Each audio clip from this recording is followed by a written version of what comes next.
সিরাজগঞ্জ পৌর এলাকার ধানবান্ধি এবং হোসেনপুর মহল্লায় কয়েক হাজার মানুষের বসবাস। ঘনবসতিপূর্ণ এই এলাকাগুলোর অনেক স্থান নিচু, সেই সাথে ড্রেনেজ ব্যবস্থাও নাজুক।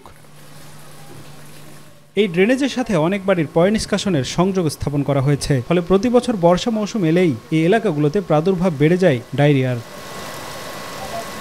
চলতি মাসে সিরাজগঞ্জের বিভিন্ন হাসপাতালে আশঙ্কাজনক হারে ভর্তি হচ্ছেন ডায়রিয়া আক্রান্ত রোগীরা। তাদের অভিযোগ, পৌরসভার সাপ্লাইয়ের দুর্গন্ধযুক্ত নোংরা পানি পান করে এমন পরিস্থিতির সৃষ্টি হয়েছে। পানিতে মাঝে মাঝে পোকা পাওয়া যায়, ময়লা আসে, জগে পানি উঠে রাখলে কাদা জমে থাকে। এই সমস্যাগুলো ভাই রেগুলারই ফেস করতেছি আমরা। সাপ্লাইয়ের পানিটা অনেক খারাপ, এই পানিগুলো খাওয়ার ফলে আমাদের ডায়রিয়াটাই বেশি হচ্ছে।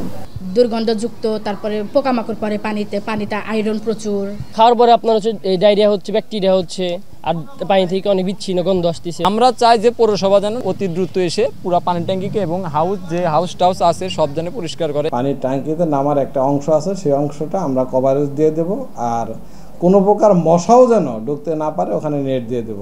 সাপ্লাইয়ের পানি ফুটিয়ে খাওয়ার পরামর্শ দিয়েছেন চিকিৎসকরা। এদিকে জনস্বাস্থ্য বিভাগ বলছে ওই এলাকার পানিতে কোনো জীবাণু পাওয়া যায়নি। খাওয়ার ক্ষেত্রে অবশ্যই পানিটা বিশুদ্ধ করে খাবো, ফুটিয়ে হতে পারে, অথবা এখন আধুনিক অনেক ফিল্টার বের হয়েছে।